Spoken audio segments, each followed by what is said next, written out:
आज मैं लेकर के आई हूँ कहानी का तीसरा भाग। अगर आपने इस कहानी के पिछले 2 भागों को नहीं सुना है तो उसका लिंक मैं डिस्क्रिप्शन बॉक्स में दे दूँगी। तो चलिए आगे की कहानी शुरू करते हैं। रुद्र के जाने के बाद आस्था दरवाजे की तरफ देखती रही। रुद्र का उससे इतने प्यार से बात करना और समझाना आस्था को बहुत अच्छा लग रहा था। वह रुद्र के बारे में सोचते हुए बोली, मैं तो यह नहीं कहती हूँ कि एकदम से इस रिश्ते को अपना लूँगी।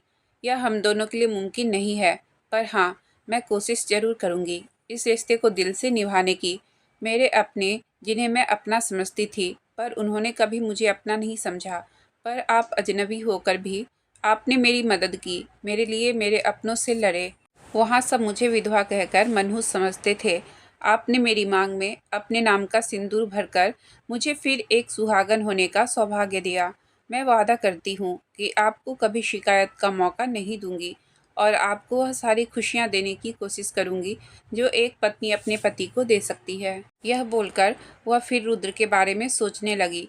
तभी एक मेड अंदर आई और कुछ बैग सोफे पर रखते हुए बोली, मैडम, यह सर ने आपके लिए भेजे हैं। आप जल्दी से फ्रेश हो जाइए, तब तक मैं नाश्ता लगाती हूँ। आस्था ने हाँ में गर्दन हिलाई। वह मेड वहाँ से चली गई। आस्था उठी और जाकर उन बैग्स को खोलकर देखने लगी। अंदर का सामान देखकर वह थोड़ी परेशान हो गई, क्योंकि उन बैग्स के अंदर बहुत सारी साड़ियाँ थी। सभी साड़ियाँ कलरफुल थी। 2 साल से आस्था सिर्फ सफ़ेद रंग की साड़ी पहनती आई थी। ऐसे एकदम से कलरफुल कपड़े देखकर वह परेशान हो गई थी। वह वापस जाकर बेड पर बैठ गई और सोचने लगी कि अब वह क्या करे, क्योंकि उसमें एक भी सफ़ेद कपड़े नहीं थे। उसे सिर्फ सफ़ेद रंग के कपड़े पहनने की आदत थी। उसे समझ नहीं आ रहा था कि वह क्या करे। तभी उसकी नज़र सामने लगे आईने पर पड़ी। आईने में उसे अपना अक्स दिखाई दिया। वहाँ उसकी मांग में रुद्र के नाम का सिंदूर चमक रहा था। यह देखकर वह खुद ब खुद उसका हाथ अपनी मांग में लगे सिंदूर पर चला गया। उसकी आंखों के सामने वह पल रील की तरह घूमने लगे। जब रुद्र ने सबके सामने उसकी मांग भरी थी और फिर उसका हाथ पकड़कर अग्नि को साक्षी मानकर उसके साथ फेरे लिए थे, उसने अपनी आंखें बंद की और खुद से ही बोली, यह मैं क्या कर रही हूँ। मैं अपनी बीती जिंदगी की वजह से उस इंसान के साथ गलत नहीं कर सकती जिसने उस समय मेरा साथ दिया। जिस समय मेरे अपनों ने ही मेरे ऊपर गलत इल्ज़ाम लगाया, उन्होंने एक अजनबी होते हुए मेरा साथ दिया, मेरे लिए अपनों से लड़े। नहीं, मुझे अपनी पुरानी ज़िंदगी को भूलकर आगे बढ़ना होगा। इस रिश्ते को एक मौका देना होगा। अपने लिए नहीं सही, लेकिन उनके लिए यह करना होगा। यह बोलकर उसने गहरी सांस ली और आंखें खोल उठकर सोफे की तरफ बढ़ गई, जहाँ पर सारे बैग्स रखे हुए थे। उसने उन्हें खोलकर देखा। उन बैग्स में कपड़ों के साथ साथ मेकअप का सामान भी था। आस्था ने उनमें से एक साड़ी निकाली जो लाल रंग की थी। उस साड़ी को देखकर उसकी आंखें नम हो गई। इन रंगों से तो उसका नाता सालों पहले ही टूट चुका था। पिछले 2 सालों से सफ़ेद रंग के सिवाय उसने कोई दूसरा रंग ओढ़ा ही नहीं था। उसने अपनी नम आंखों को साफ किया और वह साड़ी लेकर वॉशरूम में चली गई। वहीं दूसरी तरफ रुद्र की गाड़ी बजाज हाउस जाकर रुकी। प्रवीण ने उसके लिए दरवाज़ा खोला तो वह पूरे रोब के साथ गाड़ी से बाहर निकला और अंदर की तरफ बढ़ गया। सारे मेहमान जा चुके थे, बस आरती जी और उनके परिवार अब तक वहाँ थे। मिस्टर बजाज, अनीता जी सोफे पर बैठे हुए थे और उनके साथ ही रमेश जी और आरती जी और लक्ष्य भी बैठे हुए थे। अनीता जी और आरती जी अभी भी आस्था को कोस रही थी। रमेश जी और लक्ष्य के साथ साथ मिस्टर बजाज को भी उनका आस्था के बारे में गलत बोलना पसंद नहीं आ रहा था, पर वह तीनों अनीता जी और आरती जी को जानते थे, इसलिए वह चुप रहे। पर लक्ष्य ज़्यादा देर तक चुप नहीं रह सका और अपनी माँ और बुआ को देखते हुए थोड़ा गुस्से में बोला, बस करो आप दोनों, भाभी को घूरना बंद करो। अरे जब तक वह यहाँ थी तब तो आपने उन्हें कभी खुशी से रहने नहीं दिया। कम से कम जब वह यहाँ से चली गई है तो उन्हें कोसना बंद करो। अरे आप दोनों भी तो माँ हो, लेकिन आप लोगों को भाभी का दर्द कभी दिखाई ही नहीं दिया। भाई के साथ जो भी हुआ है उसमें भाभी की कोई गलती नहीं है, पर आप दोनों ने सारा दोष भाभी के ऊपर डाल दिया। क्या कुछ नहीं कहा उन्हें आप लोगों ने? पर वह बेचारी चुपचाप बस सुनती गई। अरे आप दोनों ने तो अपना बेटा और भतीजा खोया, पर आपके पास तो एक और बेटा है और भतीजा। पर भाभी, उनके लिए तो भाई ही उनकी पूरी दुनिया थे। उन पर क्या बीत रही होगी, लेकिन आप दोनों ने इस बात के बारे में जरा भी नहीं सोचा। अरे एक माँ बनना तो दूर, आप दोनों तो एक इंसान के तौर पर भी उन्हें दिलासा न दे पाई। शर्म आती है आज मुझे यह कहते हुए कि आप मेरी माँ और बुआ हो। यह बोलकर लक्ष्य ने उन दोनों को गुस्से में घूरकर देखा और उठकर बाहर जाने लगा, पर जैसे ही पीछे पलटा तो दरवाजे के पास रुद्र खड़ा था, दोनों पॉकेट में हाथ डाले, बिना किसी भाव के खड़ा। वह उन सब की तरफ देख रहा था। लक्ष्य ने उसे देखा तो मिस्टर सिंह बोलते हुए उसके पास आया और बोला, मिस्टर सिंह आप यहाँ? उसकी आवाज़ सुनकर सबने दरवाजे की तरफ देखा तो रुद्र को देखकर सब लोग खड़े हो गए। मिस्टर बजाज भी उनके पास चले आए और रुद्र को देखकर बोले, रुद्र बेटा आप यहाँ? रुद्र कुछ बोलता उससे पहले ही लक्ष्य दरवाजे की तरफ देखते हुए बोला, भाभी आपके साथ नहीं आई? यह बोलकर वह रुद्र को देखने लगा। वही उसकी बात सुनकर रुद्र बिना किसी भाव के बोला, जिस घर में मेरी बीबी की इज्जत नहीं, वहाँ मैं उन्हें लाना जरूरी नहीं समझता। यह बोलकर उसने आरती जी और अनीता जी की तरफ घूर कर देखा। उसकी बात सुनकर लक्ष्य बोला, जानता हूँ इस परिवार से उन्हें कभी वह इज्जत और प्यार नहीं मिला जिसकी वह हकदार थी, पर यकीन मानिए वह बहुत अच्छी हैं। इस परिवार ने हमेशा उनके साथ गलत किया, फिर भी उन्होंने इस परिवार को बहुत प्यार और सम्मान दिया। आप प्लीज उनके पास्ट की वजह से कभी उन्हें जज मत करना, देखना वह आपको बहुत ही खुश रखेंगी। बस उन्हें वह प्यार और सम्मान देना जिसकी वह हकदार हैं, जो उन्हें हमारे परिवार से ना मिल सका। यह बोलकर लक्ष्य ने रुद्र के आगे अपने हाथ जोड़ लिए। रुद्र ने उसकी तरफ देखा और बोला, मुझे उनके पास्ट से कोई लेना देना नहीं है, मुझे बस उनके आज और आने वाले कल से मतलब है। और आज की सच्चाई यह है कि वह अब मेरी पत्नी है और रुद्र प्रताप सिंह की पत्नी को वह सम्मान जरूर मिलेगा जिसकी वह हकदार हैं। उसकी बात सुनकर लक्ष्य और रमेश जी के चेहरे पर सुकून भरी मुस्कान आ गई, वरना अब तक तो यह सोच सोचकर परेशान हो रहे थे कि पता नहीं रुद्र आस्था को वह सम्मान और प्यार दे पाएगा जो एक पत्नी को अपने पति से मिलना चाहिए, चाहे जो भी हो। पर वह थी तो उनके बेटे की विधवा, और हमारे समाज में एक विधवा औरत को लोग किन नज़रों से देखते हैं यह तो हम सबको पता ही है। और एक विधवा की दूसरी शादी करना भी बहुत मुश्किल होता है। एक आदमी अपनी पत्नी के मरने के बाद चाहे उसके अगले दिन ही शादी कर ले, सब यही कहेंगे कि आदमी है, अब क्या पूरी ज़िंदगी अकेले रहेगा। वही अगर एक विधवा औरत की शादी की बात की जाए तो हमारा समाज उस चीज़ के खिलाफ हो जाता है। यह बोलकर कि वह एक विधवा है, इसे कौन अपने परिवार की बहू बनाएगा। यहाँ तक कि उसके खुद के परिवार वाले इस चीज़ के खिलाफ हो जाते हैं, पर आदमी के लिए कोई कुछ नहीं कहता है।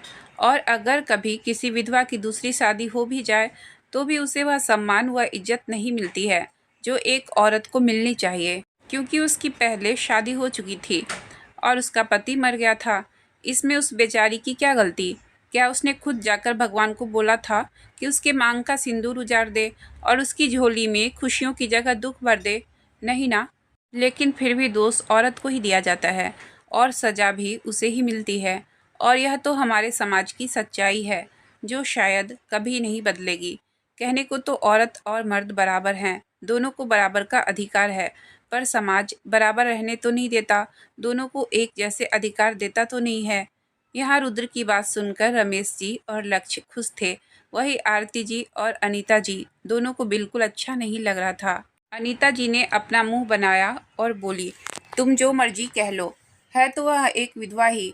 तभी वहां पर एक भारी और कड़क आवाज़ सुनाई दी जो रुद्र की थी, है नहीं थी, और अब वह मेरी पत्नी है। उनके मांग में मेरे नाम का सिंदूर है और उनके गले में मेरे नाम का मंगलसूत्र इस बात का गवाह है कि वह अब मेरी पत्नी है। मिसेज आस्था रुद्र प्रताप सिंह एक सुहागन है। उसकी बात सुनकर वहाँ लक्ष्य और रमेश जी के चेहरे पर स्माइल आ गई। वही आरती जी उसकी बात सुनकर चिढ़ते हुए बोली, मनहूस है वह लड़की, पहले मेरे बेटे को खा गई, और कहीं ऐसा ना हो कि उस लड़की की वजह से तुम्हें भी पछताना पड़े, क्योंकि वह लड़की जिस घर में जाती है वहाँ बस अपनी मनहूसियत ही फैलाती है।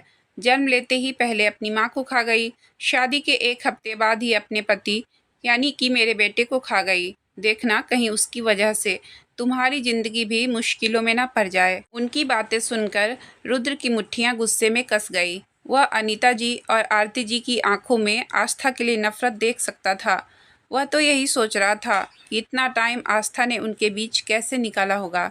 आस्था के बारे में सोचकर उसके मन में बेचैनी होने लगी। उसका मन आस्था के पास जाकर उसको देखने का करने लगा। उसे उन दोनों के ऊपर बहुत गुस्सा आ रहा था, पर उसने अपनी आंखें बंद की और खुद को शांत करने लगा। रमेश जी की आवाज़ सुनकर उसने अपनी आंखें खोली और उनकी तरफ देखने लगा। रमेश जी ने आरती जी की तरफ देखा और नम आंखों से बोले, आरती जी, इतना भी कठोर दिल मत बनिए। हमें पता है कि आपको अपने बेटे के चले जाने से दुख पहुंचा है, पर हमारा बेटा इस लड़की का पति था। दुख तो उसे भी पहुंचा था ना। लेकिन आपको अपने दर्द में उस लड़की का दर्द दिखाई ही नहीं दिया। अरे इतने दर्द के बाद भी वह तो हंसते हंसते आपके सारे इल्ज़ामों और आपकी ज्यादतियों को सहती रही, पर आप कभी उसे समझ ही नहीं पाई। मैं तो बस इतना कहना चाहूँगा आपसे कि भगवान हर किसी के कर्मों को देखता है और उसे उसके हिसाब से ही फल देता है। और मत भूलिए कि आपकी भी एक बेटी है। भगवान की लाठी कब कहाँ किसकी तरफ घूम जाए बोल नहीं सकते हैं, इसलिए जितनी जल्दी हो सके संभल जाइए। रीना के बारे में सुनकर आरती जी रमेश जी पर भड़कते हुए बोली, मेरी बेटी को उस मनहूस से कंपेयर करने की कोशिश मत कीजिए। मेरी बेटी लाखों में एक है और मैं अपनी बेटी के लिए हर चीज़ सबसे अच्छा लाऊंगी, चाहे वह उसका पति हो या ससुराल हो। उनकी बात सुनकर रमेश जी मुस्कुराते हुए बोले, आप अपनी बेटी के लिए सब कुछ अच्छा करना चाहती हैं, पर आप एक अच्छी सास नहीं बन पाई। आप एक बात भूल गई कि आस्था भी किसी की बेटी है। दूसरी बात, आस्था बहू के माँ बाप उसके लिए अच्छा पति और अच्छा ससुराल नहीं ढूंढ पाए, पर अब उसकी ज़िंदगी में सब अच्छा होगा। उसे भी वह खुशियाँ मिलेगी जिनकी वह हकदार है। यह बोलकर उन्होंने रुद्र की तरफ देखा, जो अभी भी गुस्से में आरती जी की तरफ देख रहा था। रमेश जी ने उसकी तरफ देखा और बोले, हम जानते हैं बेटा, आप आस्था बहू का बहुत ख्याल रखेंगे, उन्हें हर वह खुशी देंगे जिनकी वह हकदार हैं। रुद्र ने उनकी तरफ देखा और बिना किसी भाव के बोला, हमारी पत्नी है वह, तो उनकी खुशियों का ख्याल रखना भी हमारी जिम्मेदारी है और साथ ही उनके गुनहगारों को सजा देना भी हमारा फर्ज है। यह बोलकर उसने फिर एक बार अनीता जी और आरती जी की तरफ घूरकर देखा। उसकी बात सुनकर रमेश जी बोले, हम जानते हैं, हम आपके गुनहगार हैं। बेटी बोला था उसे, पर कभी एक बाप बनकर उसकी कोई मदद नहीं कर पाया। वह आगे कुछ बोलते, उसके पहले ही रुद्र उनकी बात बीच में काटते हुए बोला, मैं उन्हें सजा देने की बात कर रहा हूँ, जिनकी वजह से कल आस्था की आंखों में आंसू आए, जिनकी वजह से कल उन्हें उस तकलीफ से गुजरना पड़ा। मैं उन्हें सजा देने की बात कर रहा हूँ जिनकी वजह से कल उस नीच इंसान ने उनके साथ बदतमीजी करने की कोशिश की। यह बोलते हुए वह जाकर आरती जी और अनीता जी के सामने खड़ा हो गया। वही बाकी किसी को उसकी बात समझ नहीं आई, पर अनीता जी और आरती जी के चेहरे का रंग उड़ गया था। वह दोनों इधर उधर देखने लगी, जैसे उनकी कोई चोरी पकड़ी गई हो। वही रुद्र उनके सामने खड़ा होकर उन्हें घूर रहा था। तभी मिस्टर बजाज, जो अब तक चुप खड़े थे, वह बोले, तुम कहना क्या चाहते हो रुद्र बेटा? रुद्र उनकी तरफ मुड़ा और बोला, यही कि कल आस्था जी के साथ जो कुछ भी हुआ है वह आपके भाई ने उनके साथ करने की कोशिश की थी। वह किसी के कहने पर किया था। उसकी बात सुनकर मिस्टर बजाज के साथ साथ लक्ष्य और रमेश जी हैरान रह गए। रुद्र ने प्रवीण को कुछ इशारा किया तो उसका इशारा समझकर वह वहां से बाहर चला गया। वही लक्ष्य रुद्र को देखते हुए गुस्से में बोला, कौन है वह जिसने इतनी गिरी हुई हरकत करने की कोशिश की है, जिसकी वजह से कल भाभी को इतना कुछ सहना पड़ा? रुद्र कुछ नहीं बोला। तभी प्रवीण अंदर आया। उसके पीछे दो गार्ड थे जो किसी को पकड़े अंदर आ रहे थे। उस इंसान की हालत ठीक नहीं थी। उसका चेहरा झुका हुआ था और शरीर पर बहुत चोटों के निशान थे। गार्ड्स ने उस इंसान को लाकर हॉल में बीचों बीच पटक दिया। सब लोग उस इंसान को देखने लगे, पर वह इंसान उल्टा लेटा हुआ था, जिस वजह से किसी को उसका चेहरा दिखाई नहीं दे रहा था। रुद्र ने एक बार और प्रवीण की तरफ देखा तो उसका इशारा समझकर प्रवीण उस इंसान के पास गया और उसे सीधा लेटा दिया। उस इंसान का चेहरा देखकर मिस्टर बजाज घबरा गए और उसकी तरफ दौड़े। वह अजीत था, मिस्टर बजाज का भाई, जिसने आस्था के साथ बदतमीजी करने की कोशिश की थी। वही अजीत की ऐसी हालत देखकर अनीता जी और आरती जी के चेहरे पर पसीने की बूंदें छलकने लगी। वह दोनों बहुत घबरा रही थी। रुद्र की नज़र उन पर ही थी।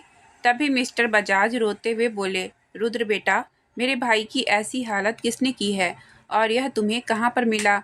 रमेश जी और लक्ष्य भी वही खड़े आरती जी को देख रहे थे।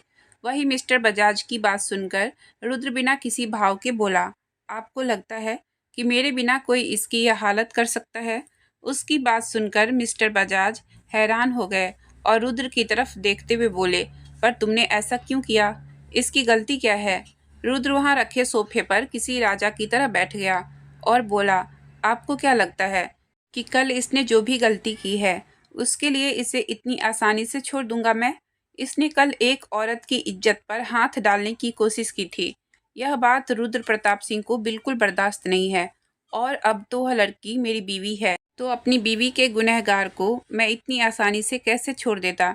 यह बोलकर वह उठा और सोफे पर रखा पानी का जग उठाकर अजीत की तरफ बढ़ गया। वह पानी अजीत के चेहरे पर डाल दिया तो एक झटके से उसने अपनी आंखें खोल दी और हड़बड़ाकर इधर उधर देखने लगा। तभी उसकी नज़र अपने सामने खड़े रुद्र पर गई, जो अपनी लाल आंखों से उसे ही घूर रहा था। अजीत जल्दी से उसके पांव पर गिर गया और माफ़ी मांगते हुए बोला, मुझे माफ़ कर दो, मुझसे बहुत बड़ी गलती हो गई है। आगे से मैं कभी भी किसी लड़की के साथ ऐसा नहीं करूँगा, करना तो दूर कभी सोचूंगा भी नहीं।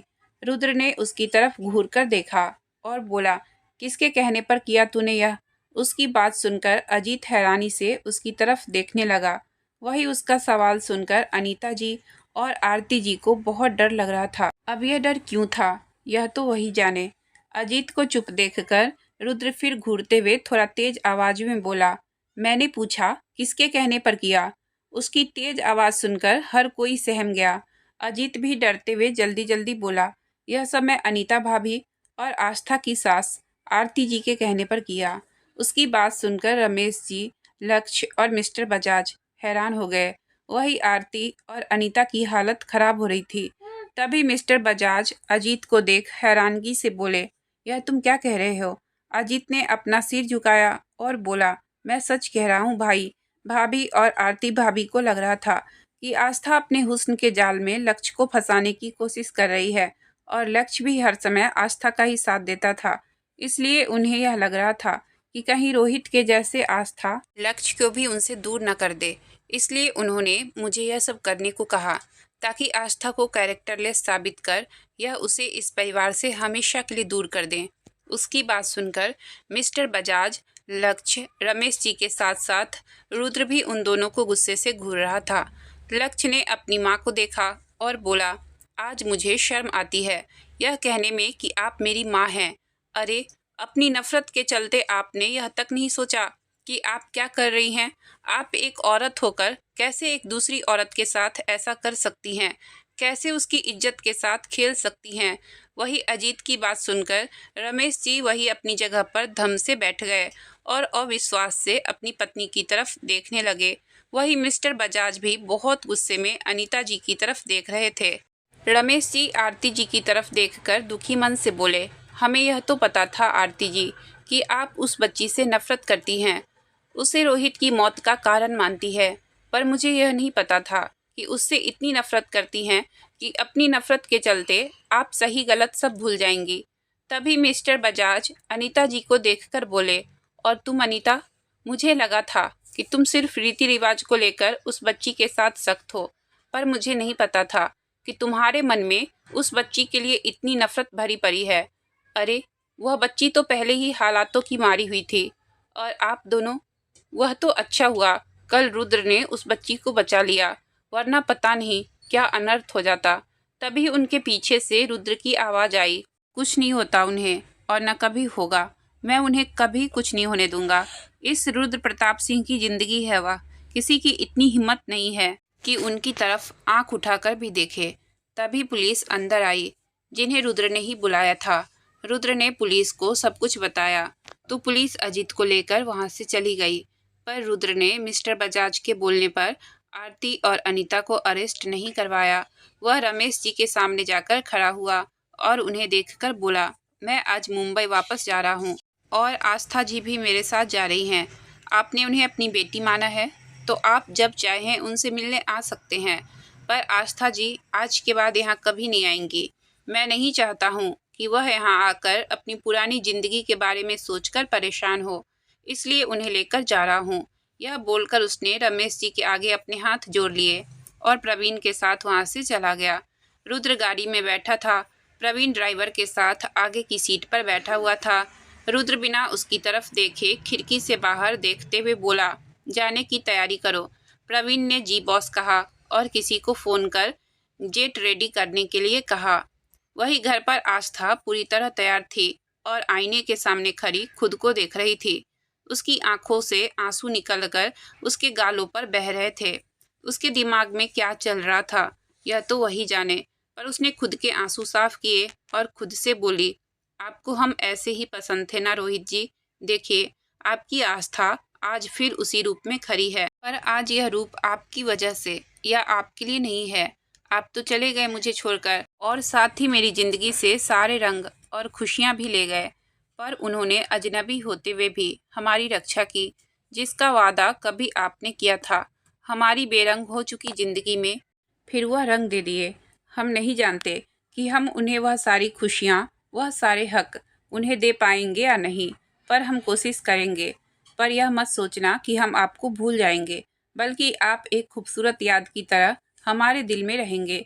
यह बोलकर उसने अपने आंसुओं को साफ किया और जाकर खिड़की के पास खड़ी हो गई और बाहर की तरफ देखने लगी। पर बीते हुए कल को भुलाना आसान नहीं होता है, वह भी तब जब वह कल दुख और दर्द से भरा हुआ हो। पर आस्था ने अपने बीते हुए कल को भूलकर आगे बढ़ने की ठान ली थी। अब देखना यह है कि वह रुद्र के साथ अपने इस रिश्ते में आगे बढ़ पाती है या नहीं। लगभग आधे घंटे बाद रुद्र की कार मेंशन आकर रुकी। वह गाड़ी से बाहर निकला और अंदर की तरफ बढ़ गया। उसने इधर उधर देखा, पर उसे आस्था कहीं दिखाई नहीं दी। उसने एक सर्वेंट जो वहाँ की केयर टेकर थी उसे बुलाया और बोला, मैडम कहाँ है? सर्वेंट, सर वह रूम में ही है। रुद्र, क्या उन्होंने नाश्ता किया और उनका सामान उन तक पहुँचा दिया? सर्वेंट, जी सर, सामान आपके रूम में रखवा दिया था। लेकिन सर, मैडम ने नाश्ता नहीं किया था। रुद्र, क्यों? उन्होंने नाश्ता क्यों नहीं किया? सर्वेंट ने अपना सर झुका लिया और बोला, सर उन्होंने यह बोलकर मना कर दिया कि उन्हें भूख नहीं है और जब भूख लगेगी तब वह खा लेंगी। सर्वेंट की बात सुनकर रुद्र जल्दी से ऊपर अपने रूम की तरफ बढ़ गया। वह अपने रूम में आया और इधर उधर देखने लगा। तभी उसकी नज़र खिड़की के पास खड़ी आस्था पर गई। उसे देखकर रुद्र अपनी जगह पर जम गया। पलकें झपकाना भूल गया। हार्ट बीट बढ़ गई थी, सांस तेज हो गई थी। आस्था का यह रूप कभी उसने इमेजिन भी नहीं किया होगा। लाल साड़ी के साथ मैचिंग चूड़ियाँ, आंखों में हल्का काजल, होठों पर हल्की लाल लिपस्टिक, मांग में रुद्र के नाम का सिंदूर और गले में रुद्र की चेन जो उसने मंगलसूत्र की जगह उसे पहनाई थी। बाल खुले हुए थे, पर सिर पर उसने पल्लू ले रखा था जिसमें वह बहुत ही सुंदर लग रही थी। वह अपने ही ख्यालों में खोई हुई खिड़की के बाहर देख रही थी जब रुद्र उसके पास जाकर खड़ा हो गया। उसकी नज़र आस्था के चेहरे से हट ही नहीं रही थी। आस्था को ऐसे देखकर रुद्र को अपने दिल में अलग ही एहसास हो रहे थे, पर एकदम उसके दिमाग में कुछ आया तो उसने आस्था पर से अपनी नज़रें हटा ली और मन ही मन खुद से बोला, नहीं रुद्र, तू फिर से उसी राह पर नहीं चल सकता। तू फिर किसी की मोहब्बत में नहीं पड़ सकता। यह बस मेरी जिम्मेदारी है जो मुझे निभानी है और कुछ नहीं। यह बोलकर उसने फिर आस्था की तरफ देखा और बोला, पर क्या सच में ऐसा है? इन्हें देखकर मेरे दिल में एहसास जागने लगे हैं। इनका यह मासूम सा चेहरा मुझे इनकी तरफ खींच रहा है। क्या यह सिर्फ अट्रैक्शन है या फिर मुझे मोहब्बत हो गई है फिर से? अपने मन में यही सब सोचते हुए वह आस्था को एकटक देख रहा था। तभी आस्था की नज़र उस पर गई। उसने देखा कि रुद्र उसकी तरफ एकटक देख रहा है। यह देखकर वह थोड़ा असहज हो गई और इधर उधर देखने लगी। रुद्र ने जब यह महसूस किया तो उसके चेहरे से नज़र हटाकर खिड़की से बाहर देखते हुए बोला, आपने नाश्ता क्यों नहीं किया? आस्था ने अपनी नज़रें झुका ली और धीरे से बोला, मुझे भूख नहीं थी। उसकी बात सुनकर रुद्र ने उसकी तरफ देखा और उसका हाथ पकड़कर उसे लेकर सोफे की तरफ बढ़ गया। उसने आस्था को सोफे पर बिठाया और खुद भी उसके पास बैठ गया और उसके हाथों को अपने हाथों में थामते हुए बोला, देखिए आस्था, मुझे नहीं पता आपकी पिछली ज़िंदगी कैसी थी, पर आपको देखकर इतना ज़रूर बता सकता हूँ कि अच्छी तो बिल्कुल भी नहीं थी और कुछ झलक तो मैं कल भी देख चुका हूँ कि आपकी पिछली ज़िंदगी कैसी रही होगी। पर यकीन मानिए, यहाँ आपको कभी कोई तकलीफ़ नहीं होगी। आप जैसे चाहें वैसे रह सकती हैं। मैं आपसे वादा करता हूँ कि कभी आपके साथ कुछ भी गलत नहीं होने दूँगा। यहाँ मेरे साथ आपको कभी कोई भी तकलीफ़ नहीं होगी। मैं पूरी कोशिश करूँगा कि आपको सारी वह खुशियाँ दे सकूँ जिन पर आपका हक है, पर उसके लिए आपको भी कोशिश करनी होगी। यह सारी बातें रुद्र ने बहुत ही प्यार और अपनेपन से उसे समझाई थी। उसकी बातों में अपनापन महसूस कर आस्था की आंखें भर आई। उसने अपनी नम आंखों से रुद्र की तरफ देखा और बोली, मैं कोशिश करूंगी ये सब भूलकर आगे बढ़ पाऊं। उसकी बात सुनकर रुद्र मुस्कुरा दिया और उसकी नम आंखों को साफ करते हुए बोला, यह हुई ना बात। आज से आपकी आंखों में मैं कभी आंसू नहीं देखना चाहता हूँ। अब से आप हमेशा खुश रहेंगी और सबसे पहले तो आप खाना खाएंगी। लंच का टाइम हो गया है और आपने नाश्ता भी नहीं किया, इसलिए अब पहले हम लंच करेंगे और फिर हमें निकलना भी है। यह बोलकर उसने उसका हाथ पकड़ा और लेकर रूम से बाहर नीचे आ गया। वह उसे लेकर डाइनिंग टेबल के पास आया और उसे एक चेयर पर बैठा दिया और खुद उसके पास दूसरी चेयर पर बैठ गया। रुद्र ने प्रवीण को भी बुला लिया और उसे भी लंच करने के लिए बोला। वह काम को लेकर प्रवीण के साथ चाहे जितनी मर्जी सख्त हो, पर वैसे वह प्रवीण को अपने छोटे भाई की तरह मानता था। प्रवीण ने आस्था को ग्रीट किया और अपनी चेयर पर बैठ गया। आस्था को बहुत ही अजीब सा लग रहा था, पर वह चुपचाप बैठी रही। सर्वेंट ने खाना सर्व किया। रुद्र और प्रवीण ने अपना खाना खाना शुरू कर दिया, पर आस्था वैसे ही बैठी हुई थी। रुद्र ने उसकी तरफ देखा तो उसे ना खाते हुए देखकर बोला, क्या हुआ, आप क्यों नहीं खा रही हो? आस्था ने उसकी तरफ देखा और फिर गर्दन झुकाकर धीरे से बोली, हमें यह खाना खाने की आदत नहीं है। रुद्र, तो फिर कैसा खाना खाने की आदत है? आस्था कुछ नहीं बोली तो रुद्र उसे देखते हुए बोला, मैं जानता हूँ कि आप कैसा खाना खाती थी, पर अब आप यहाँ हैं मेरे साथ, तो अब से इस खाने की आदत डाल लीजिए, क्योंकि आज के बाद आपको ऐसा ही खाना खाना है। और फिक्र मत कीजिए, इस खाने में उतने ही मसाले डाले हुए हैं जो आप खा सको, इसलिए अब कोई बहाना नहीं, चुपचाप यह खाना खाइए। यह बोलकर उसने प्लेट में से खाना लिया और उसे आस्था के मुंह की तरफ बढ़ा दिया। आस्था जो उसकी तरफ देखकर उसकी बातें सुन रही थी, उसने भी चुपचाप अपना मुंह खोल दिया। रुद्र ने उसे खाना खिलाया और मुस्कुराकर बोला, that's like a good girl. ऐसे ही उसने बातें करते करते आस्था को पूरा खाना खिलाया और साथ में खुद भी खाया। वही उसकी बातों में खोई हुई आस्था भी उसके हाथ से चुपचाप खाती गई। प्रवीण तो अपने बॉस का यह रूप देखकर हैरान था और साथ ही खुश भी था, क्योंकि वह जानता था कि कहीं न कहीं उसका बॉस भी दिल से अकेला है। शायद आस्था ही वह लड़की है जो उसके बॉस की ज़िंदगी में खुशियाँ वापस ले आए। तीनों ने अपना लंच किया और फिर गाड़ी में बैठकर एयरपोर्ट की तरफ निकल गए। वहाँ रुद्र का जेट था। कुछ देर बाद वह जेट में बैठकर मुंबई के लिए निकल गए। शाम के 7 बजे के करीब रुद्र का जेट मुंबई में लैंड हुआ। प्रवीण उसके पास आया और सर झुकाकर बोला, सर हम पहुंच गए। रुद्र जो लैपटॉप पर काम कर रहा था, उसने उसकी तरफ देखा और हाँ में गर्दन हिला दी। प्रवीण वहां से चला गया। रुद्र ने फिर अपनी गोद में सोई हुई आस्था को देखा, जो उसके सीने से लगी सुकून से सो रही थी। रुद्र उसे देखकर मुस्कुरा दिया और वह वक्त याद करने लगा जब जेट टेक ऑफ कर रहा था।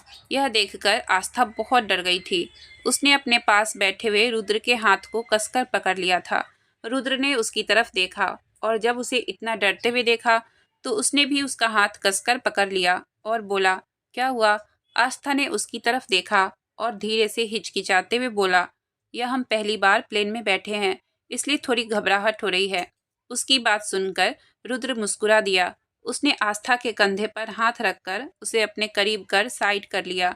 आस्था ने भी उसके कंधे पर सर रख उसे टाइटली पकड़ लिया और अपनी आंखें बंद कर ली। उसे सच में प्लेन में डर लग रहा था, जो रुद्र भी समझ रहा था। रुद्र एकटक उसके चेहरे को देख रहा था। आंखें बंद किए हुए वह बहुत ही प्यारी लग रही थी। हल्की घबराहट उसके चेहरे पर दिखाई दे रही थी। कुछ टाइम बाद रुद्र ने उसे आवाज़ दी, आस्था, लेकिन उसकी तरफ से कोई आवाज़ नहीं आई। तो रुद्र को एहसास हुआ कि वह सो गई है। रुद्र ने उसे उठाकर अपनी गोद में अच्छे से बैठा दिया और उसे अपने सीने से लगा लिया। वह उसके चेहरे को देखते हुए बोला, पता नहीं क्या है आप में, जो मैं चाहकर भी अपने दिल में पनप रहे एहसासों को कम नहीं कर पा रहा हूँ। आपको देखकर दिल में जो एहसास पैदा हो रहे हैं वह पहले कभी नहीं हुए थे।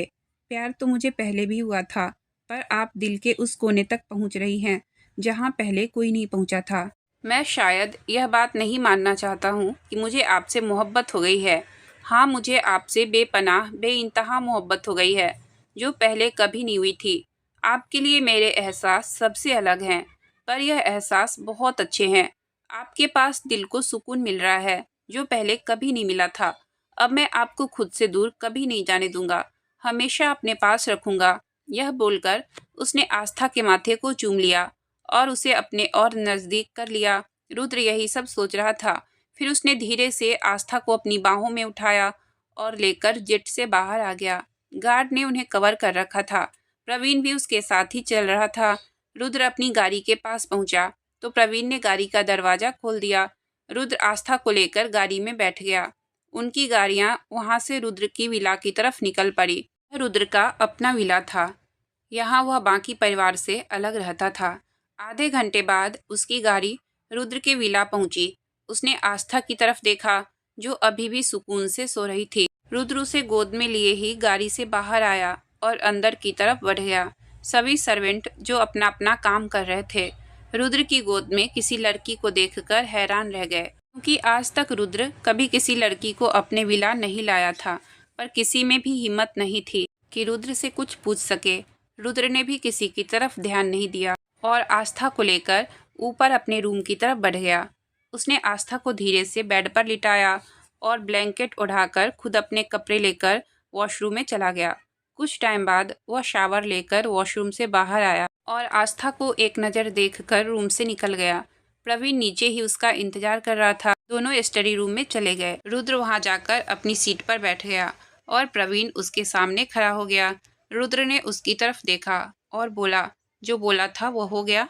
प्रवीण, यस बॉस, जैसा आपने बोला था सब वैसा ही हुआ है। रुद्र ने आंखें बंद कर फिर सीट से सिर टिका लिया और बोला, मेरे अपनों को तकलीफ देने वालों को मैं कभी नहीं छोड़ता। फिर उसने तो मेरी पत्नी पर अपनी गंदी नज़र डालने की कोशिश की थी। मेरी पत्नी मेरा सुकून है और जो मेरे सुकून को तकलीफ पहुंचाएगा, यह रुद्र प्रताप सिंह उसे जहन्नुम में भेज देगा। इस समय उसके चेहरे पर एक सुकून दिखाई दे रहा था, जो आस्था के लिए था। प्रवीण उसे ही देख रहा था।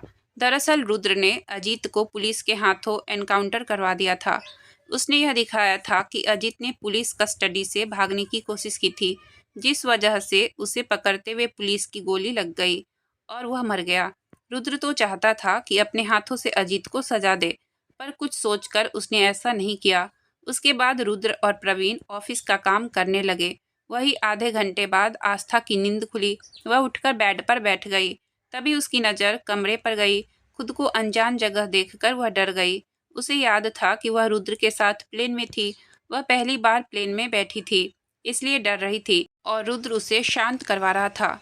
फिर शायद वह वैसे ही रुद्र को पकड़े सो गई थी। वह यही सोच रही थी कि अगर वह रुद्र के साथ थी तो अभी रुद्र कहाँ है और वह इस रूम में कैसे आई। अजीत ने जो भी उसके साथ किया था, उस वजह से एक अनजाना सा डर उसके मन में पनप रहा था। वह जल्दी से अपनी जगह से उठी और रूम से बाहर की तरफ जाने लगी। नई जगह होने की वजह से उसे समझ नहीं आ रहा था कि रुद्र कहाँ होगा और उसे जाना किधर है। तभी उसकी नज़र सामने गई, जहाँ से रुद्र और प्रवीण आ रहे थे। रुद्र को देखकर आस्था की जान में जान आई। वह भागकर रुद्र की तरफ गई।